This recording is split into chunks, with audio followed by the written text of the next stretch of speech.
Hello, everybody. Welcome to the Political Vigilante. I'm here at the ATC Studios, where we do the Comedy Film Nerds podcast. So I thought I'd bust out some little political vigilanteisms. There's a great article on disobedient media from a friend of the show, Elizabeth Vos, talking about how Sarkozy is now just being indicted, and he took money from Gaddafi, but he also was he was one of Hillary's supporters in the murder of Gaddafi that she did when she was Secretary of State. And it's a great, Elizabeth Vos does great work over there at Disobedient Media. So let me read some of the excerpts from it. Basically, France's former President Nicolas Sarkozy has been indicted for financial corruption in Libya stemming from the late Muammar Gaddafi's alleged financing of Sarkozy's 2007 campaign. Really? This guy is this evil and this corrupt as a Clinton friend? Weird. With the protection of the neoliberal queen Hillary Clinton removed from the political chessboard after her failed presidential bid, it remains to be seen as how many more of her supporters and associates have become perilously vulnerable to exposure. Yeah, that's the thing that's so crazy. You saw, the Clintons, basically how it works. You give money to their foundation, and then you have their financial support or their political support when the Clintons are in power. And it was preordained. She's going to be president. You're going to have all this leverage.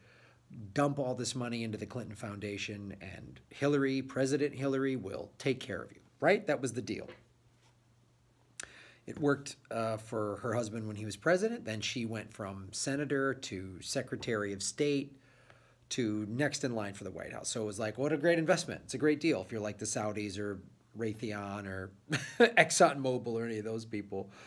This is one of the, remember now that Hillary, when she was Secretary of State, said, we came, we saw, he died, talking about Gaddafi, and everybody cheered, showing how much of a sick, bloodthirsty psychopath she is, and many Americans. So what earlier in the week, there have been a lot of reports. I'll just read this from Disobedient Media. Press reports indicated that Sarkozy was placed under official investigation and charged with passive corruption, illicit campaign financing, and misappropriation of Libyan public funds in relation to the alleged illegal financing of his 2007 presidential campaign by Gaddafi. This was also posted a couple days ago by Julian Assange on Twitter. He said in 2010, Nicolas Sarkozy tried to have WikiLeaks banned in France. Today, Sarkozy is in custody, accused of receiving tens of millions from former Libyan Gaddafi. Sarkozy, together with Hillary Clinton, then had Gaddafi killed. Nice.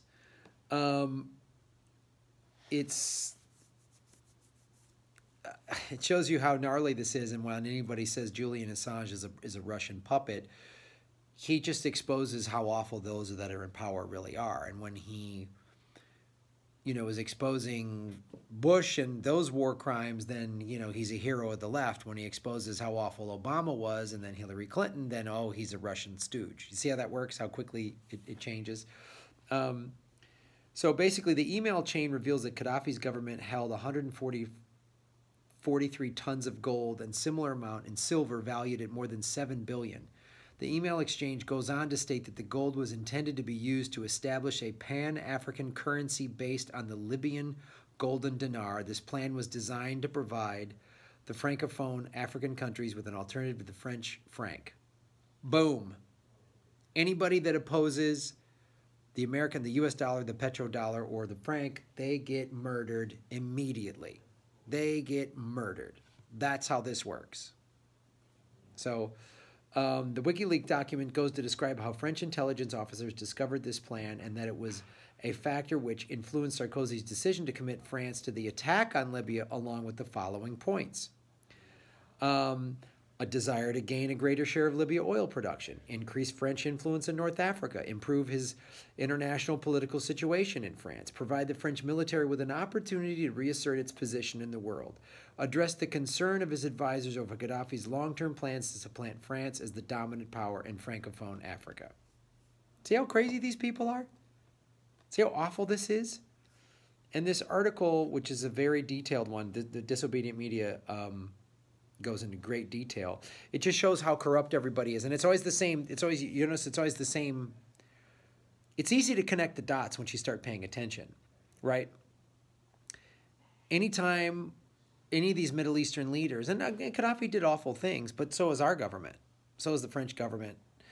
But it really comes down to when they say they don't want to do business. Saddam, I don't want to use the petrodollar. Boom.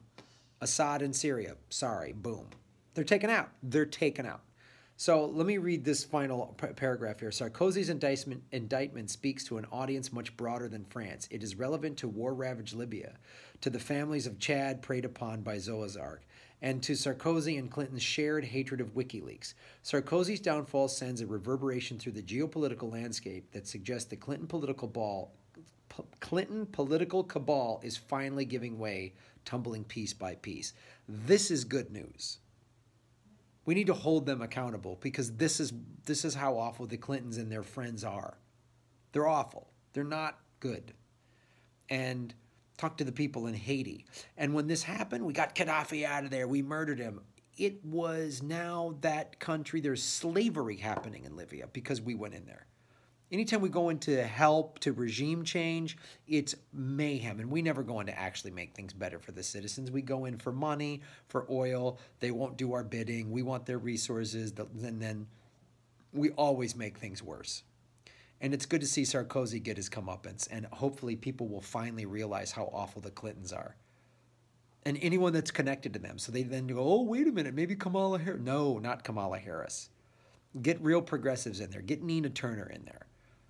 But we need real progressives in 2018, not just waiting. Don't just wait for 2020. That's a mistake.